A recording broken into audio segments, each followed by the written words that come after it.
Good evening, everybody. You're very welcome to the Music Network Music Capital Scheme Award 1 information session. My name is Deirdre Moynihan. I'm the head of programs at Music Network, and I'm really looking forward to telling you about the award over the next 25 minutes or so. I'm going to talk through the guidelines a little and refer to the application process and the assessment process. If you haven't already done so, you might like to download the guidelines from our website now. My colleague Raluca is going to put a link directly in the comments section of the Facebook live stream. So you can download the guidelines directly from there if you'd like to do so now, in case you'd like to make some notes as we go along. Also, if you have any questions, please put them into the comments section, and I'll come to any questions at the end of the session and cover anything then that I may not have covered during the session. So while you're downloading the guidelines, I'm just going to share my screen and we can get started then.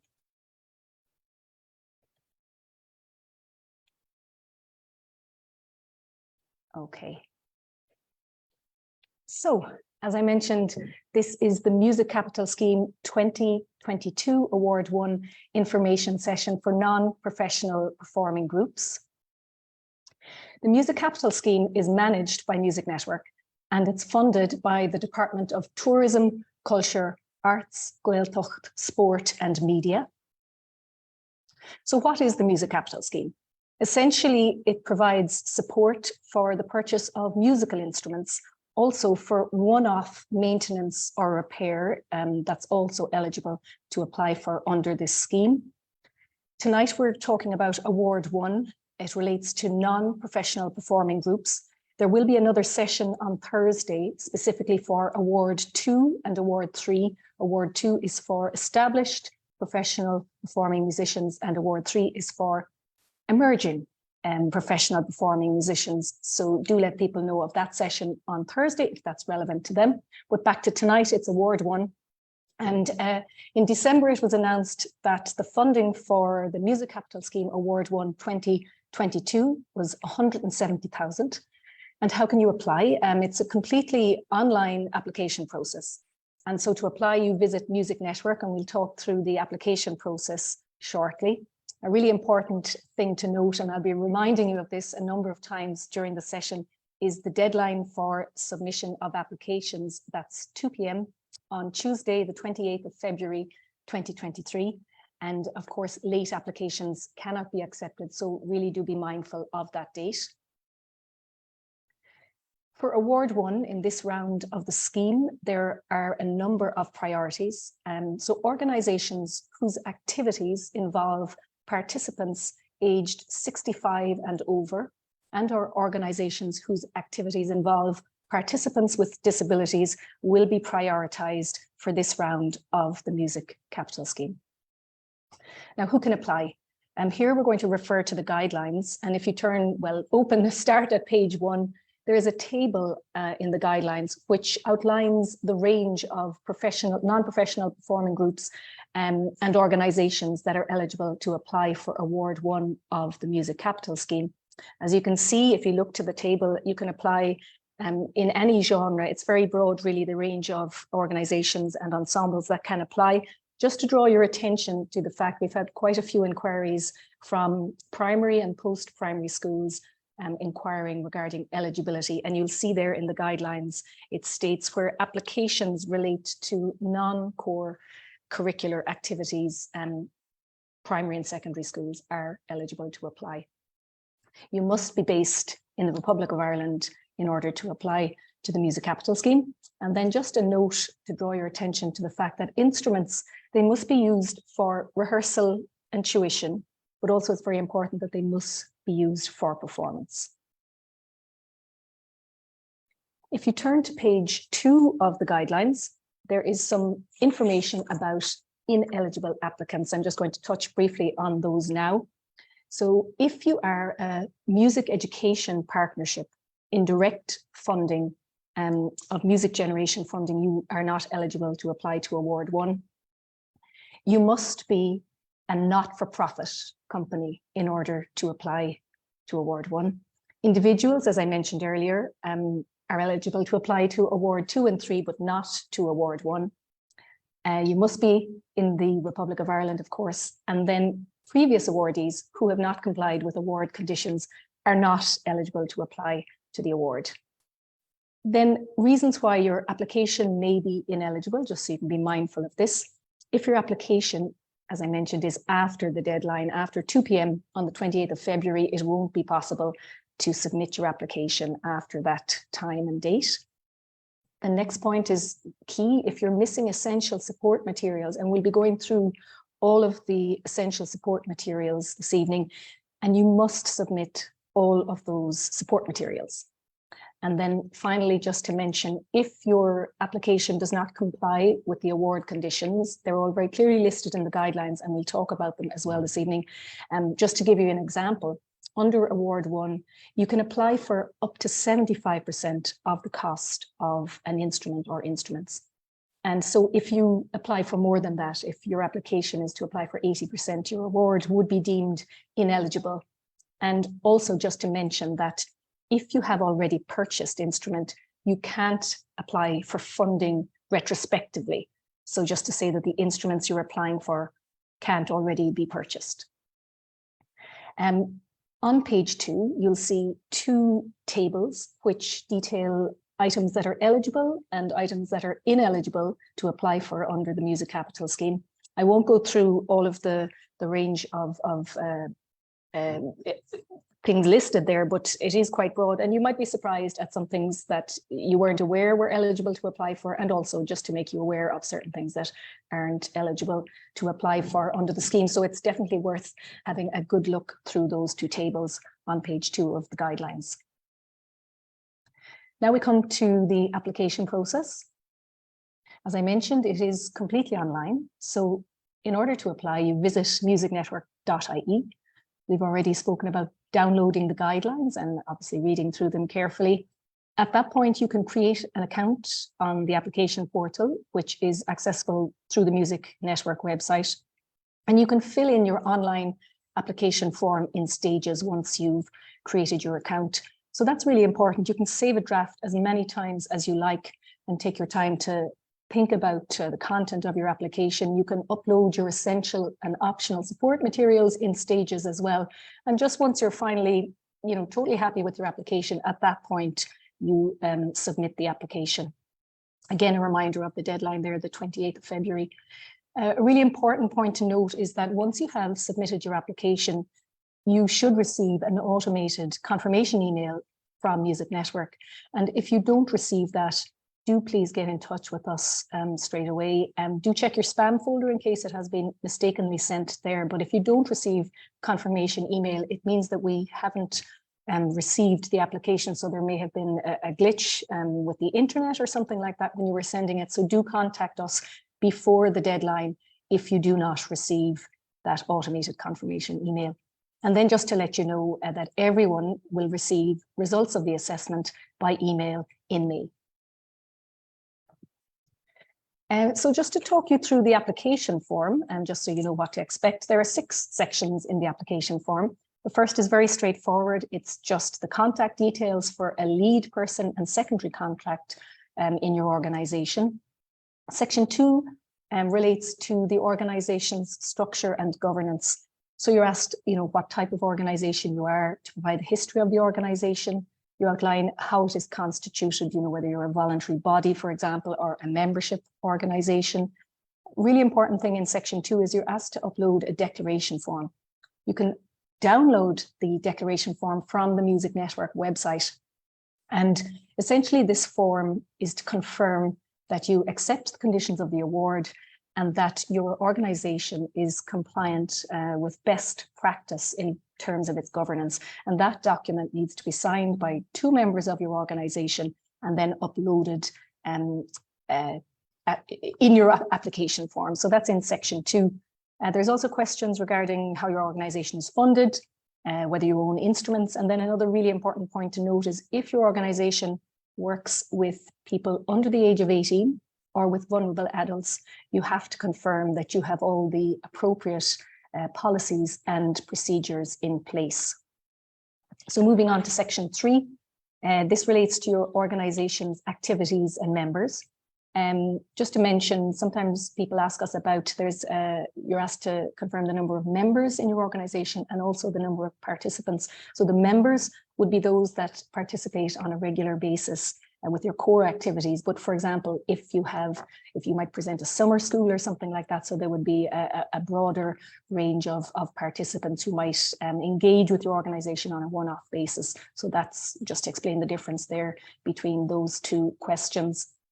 In section 3, you'll elaborate on the artistic aims and objectives of your organization, and you upload the biographies of the artistic personnel that are involved in your organization. So the key artistic personnel, those that maybe provide tuition, and maybe your artistic director or your conductor or something like that. So you upload bios for all of those key artistic personnel. And then you describe what your organization does, the types of activities, the genres you perform. There's an opportunity to list past and upcoming performances and to upload samples of your work, to audio or video to showcase what it is your organization does. So that's section 3. Moving on to section 4, this relates to the proposed instruments for purchase. So you would list the instruments here and you would include the cost of each instrument. So just to mention, all of the costs need to be listed in euro. So if you are purchasing an instrument or proposing to purchase an instrument in a different currency, just be sure to do the conversion to euro so there's no confusion there. You're also asked to upload quotations for each instrument that you propose to purchase. And I'll come back to that a little later, just that's a really important point to clarify. And you also have a great opportunity in section 4 to describe the impact on your organization should you receive the funding to purchase these instruments. So that's a really excellent opportunity to make your case in that section of section 4. Section 5 essentially it's a checklist which is a kind of a reminder really that you have uploaded all of the essential support materials earlier in the form. And so you just need to be sure that you can tick yes to each of those items in that checklist, because as we mentioned briefly earlier, you must upload all essential support items in order for your application to be eligible. And you can in section 5 upload optional support materials as well if you would like to do so. And finally, section 6, very short section, it's just a few research questions and optional feedback. If you'd like to provide feedback to Music Network about the Music Capital Scheme, we always welcome feedback and you can submit that feedback there. So that's the application form. Now just to show a couple of the ways in which you will be, I suppose, entering your information into the form. A couple of examples here, 2.1 on the left. I'm sure you've seen many of these before. So this would be where you'd select an item in a list using a radio button. On the right hand side, 1.3, it's a drop down menu. 2.6 there, you might be asked to select a yes, no answer. And depending on your answer, a text box might appear to allow you to elaborate on your particular choice. And just to mention there, the last box there, 3.6, a text box, you'll see all of the text boxes have word count limits stated in the bottom right-hand corner. So do be mindful of them and keep the word count within those limits, because you will have to go back and edit and reduce the words if it's not within the word count of a particular text box. Now, I also just wanted to, I suppose, highlight or draw your attention as to how you will be uploading support materials within the online form. It's very straightforward. Here in 3.6, you're asked to upload audio and video recordings. And to do that, you just select choose file, browse to where the files are on your computer and upload them. And then below that, in the same box, you see quite a lot of text. And these are really useful tips and information. You'll see those related to a lot of the questions. And it's really useful to read them because they remind you about certain things and also provide some additional information. So the first point there, it lets you know that you can add up to 4 files. It lets you know the type of files you can upload. If you see there, you can upload an MP3, but you can't upload a WAV file because that's too large. So it just gives you advice about the type of file you can upload. And then it will perhaps further explain something about the files you're uploading. So here you can see you upload up to 3 audio or video recordings. You can upload them as MP3 files, or if you'd like to upload links to, for example, on SoundCloud or on YouTube, you can do so by inserting the links in a Word document rather than uploading an MP3 file if you prefer to do it that way. And then you're asked to provide information in the Word document about each recording. This is so the panel know what they're listening to, you know, maybe the title of the piece, the name of the group or the musicians, maybe where it was recorded. I suppose if you'd like the panel to listen from a certain point in the recording, you know, it might be a very long recording, maybe 30 minutes, and you feel what best showcases what you do is, you know, it starts with the piece that begins at 13 minutes and 40 seconds, put that in the Word doc, and that's where the panel will listen to. And so anything relevant you can put in to the Word document. And then just the last thing to show you in relation to the form, you see here on the bottom right-hand side, the option to save a draft, and you can do that as many times as you like as you're preparing your application. And only when you are 100% happy with it, at that point, you click apply and your application is submitted. And just to say, you can't, of course, edit your form once you've clicked apply. So do make sure you're 100% happy with it before you click that button. So now we come to the essential support materials. And so you must submit every one of these items. First of all, the history of the organization. You're then asked to submit a list of the members of the board or committee. And so you would just list chairperson and the name of the person and secretary or treasurer, all of that. You're also asked to submit a list of instruments owned by your organization if you own them. We spoke earlier about the declaration form and that it requires 2 signatures from your board or committee. The biographies of artistic personnel, that's another essential support material. We then mentioned earlier the audio and video recordings, and you must submit recordings, but you can submit up to 3 files. They can be MP3 files or links to audio and video files, along with the accompanying recording details. Just to mention, if you are submitting links, it's just make sure they're accessible, that it isn't a password protected account. And if it is, please supply the password, because otherwise the panel won't be able to listen to your sound or video file. Then we come to the mandatory number of quotations for instruments for purchase. And this relates to the public procurement guidelines. And it is mandatory that you submit these particular number of quotations. So to give you an example, if the overall cost of all the instruments which you intend to apply for are under 5,000, you're obliged to include 2 quotations for each instrument. So what that means is, for example, if you were to apply for 4 violins and 5 cellos, and the cost came in at 4,500, you would need to submit 2 quotations for the 4 violins and 2 quotations for the 5 cellos. And these quotations need to be from different suppliers. If, for example, those 5 cellos and 4 violins were more expensive and the cost was €6,000, you would be obliged to submit 3 quotations for the 4 violins and 3 quotations for cellos. Just to, I suppose, elaborate on what a quotation would be, it could be, for example, an email or a letter from the instrument supplier. Or if you're ordering from an online shop, for example, it could be a screenshot. So a screenshot really should include the details of the instrument, the cost of the instrument, and also include the supplier name in that screenshot.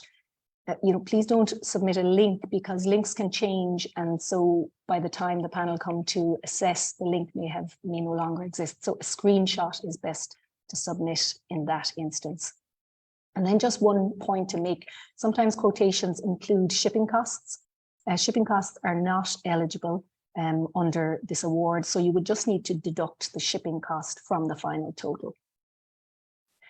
And then we come to optional support materials. So this is if you feel something additional would, I suppose, showcase your organization or group in the best possible light. Do feel free to upload up to 10 additional files under optional support materials. It might be publicity materials, reviews, adjudication sheet, perhaps confirmation of the 25% funding if you've already secured it. So anything that you might feel would make your case stronger.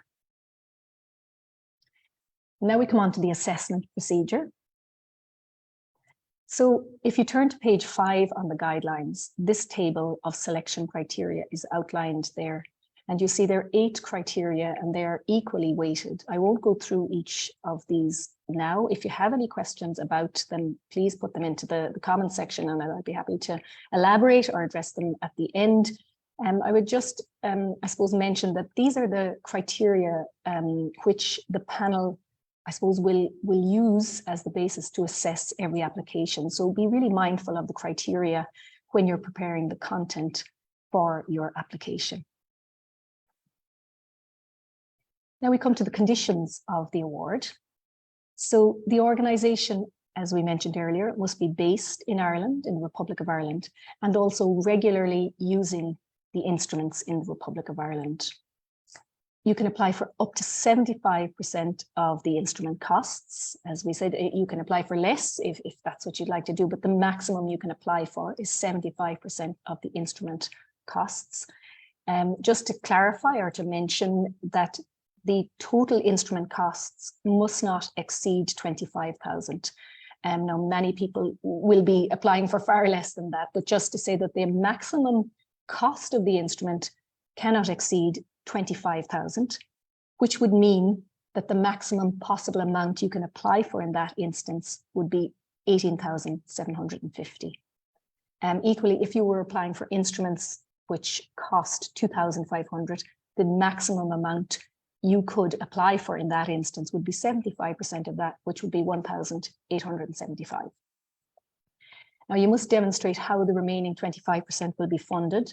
That could be funds you already have in place, or it could be outlining how you intend to fund it. So it might be upcoming concerts or upcoming sponsorship or something like that, but you must detail how you will fund the remaining 25%. As mentioned, you must be a constituted organisation, not-for-profit, voluntary, charitable organisation. And we mentioned as well earlier, if you are engaging with children or vulnerable adults, you must have the appropriate protection and welfare policies and procedures in place as applicable.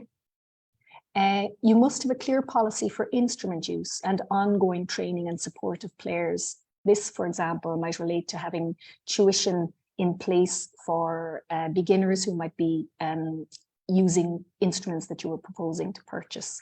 And then also just to mention that you are asked to also outline where the instruments will be stored, who will be insuring them, what company, and also your plans for maintenance and repair should that be necessary. Then should you be awarded, you will be notified by Music Network, and then you must write to Music Network within 2 weeks to arrange drawdown of your award, and you'll be asked to provide bank details of the organisation and tax clearance details if the award is over €10,000. The next condition, any proposed change to the instrument for purchase must be approved by Music Network in advance. What that essentially means is, for example, if you had intended to purchase a particular instrument or a group of instruments from a supplier and it was then out of stock, you may need to purchase a comparable instrument. And in that case, do come to us and we'll talk that through, and usually there's no issue. You just need to engage with us and we can just sign off on that. Then receipts must be submitted to Music Network within 3 months of the award payment. And if the final instrument cost is lower than originally anticipated, you would return the surplus amount to Music Network, and that would be added to the award fund for the next round of the Music Capital Scheme. Awardees are asked to provide annual reports. A template is provided for that, and to also acknowledge the award for a period of 3 years. And then finally, as you can imagine, a non-compliance with the conditions, in that case, the award is refunded and added to the award fund for the next round of the Music Capital Scheme. Now, just some tips for applicants. I know some of them are what one would consider obvious, but it's no harm to remind ourselves of them, you know, so really take care to read the guidelines carefully and make sure, you know, you understand them thoroughly. If you have any questions at any stage, please do get in touch with us. We'd be delighted to offer any advice and help that we can. An important thing to note that do not assume assessors are familiar with your work. The panel can only assess the content of your application. So you may be a very well-known organization, but they have to assess, as I said, what your submission as they receive it. So just put in whatever you feel is relevant to the application and to make your case. And then read the notes for each question on the application form. And we looked at that in the case of uploading audio and video files. And as you saw, there was some very relevant and helpful information in those notes within the application form. And I suppose an important thing is that, you know, to make your case is that the application should be clear and concise and relevant. And then just another reminder again about the deadline, and yeah, not to leave it right up to the last minute to avoid causing yourself unnecessary stress. I would recommend at least trying to submit the day before if you can at all possible. Now, just one, I suppose, last and very important thing to mention is that we have a number of applicant support sessions available following this information session. And all of these sessions are free. There's a series of Zoom seminars and also individual one-to-one and Zoom phone sessions coming up in the next few weeks. So from next Monday, Monday the 23rd to the 26th of January, we have a series of 4 Zoom seminars, one happening each morning, Monday to Thursday. They start at 10:30 a.m. And the first of these, they're going to be really useful for preparing your application. The first of these will be presented by Evelyn Grant. It's on choosing proposed instruments for purchase. And this session will help applicants to establish their organization's instrument needs and research the most suitable purchase options. On Tuesday, then, we have strategic and artistic planning with Keir Higgins. And this session will equip organizations with the tools to identify their mission and their vision and develop a strategic plan. And then on Wednesday, we have creating your governance document with Sheila Cahill. And Sheila will guide organizations through the process of creating a clear and useful governance document. And then finally on Thursday, we have creation of recordings with Mairead O'Reilly. And Mairead will provide a step-by-step guide to creating good quality recordings, which I suppose showcase the work of your organization in the best possible light. And, you know, also helpful tips on working with the equipment you have to create the best recording.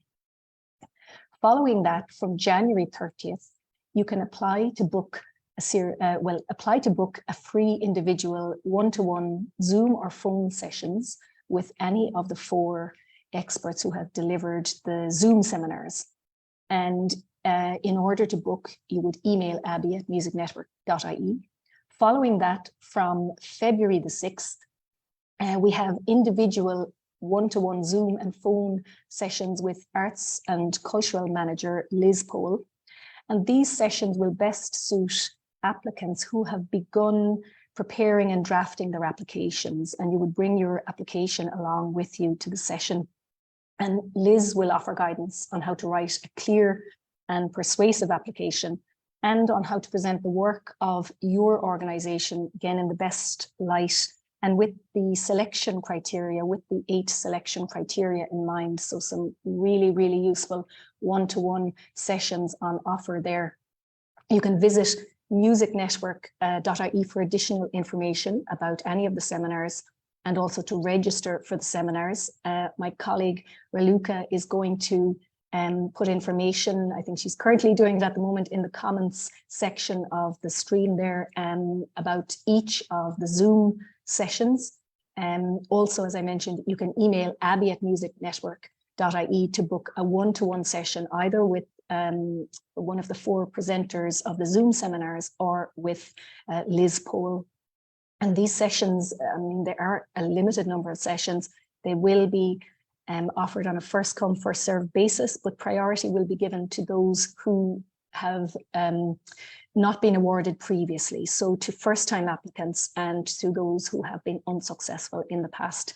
So do book early, get in touch with Abby to avoid disappointment. Those sessions they're all free and they're going to be really useful to applicants to the scheme. So at this point, we've come to the end of the session. So if you have any questions, please type them into the comment section now. You might need to mull over what we've gone through there. And so you may not have questions at this stage. And if that is the case, you can email capitalscheme@musicnetwork.ie, or you can call us on 083 0955 956 on either Monday to Friday, excluding Wednesdays. And that is from in the afternoon from 2 p.m. And then a final reminder, again, just of the deadline, the final time to submit your application form is 2 p.m. on Tuesday, the 28th of February, 2023. So now I'm just going to stop the share and give it a second just to see if there are any questions. Hopefully, maybe I've covered everything we need that you can get started on your applications, and then additional supports next week with the Zoom sessions and the one-to-one phone and Zoom sessions should hopefully help you to put together a really excellent application.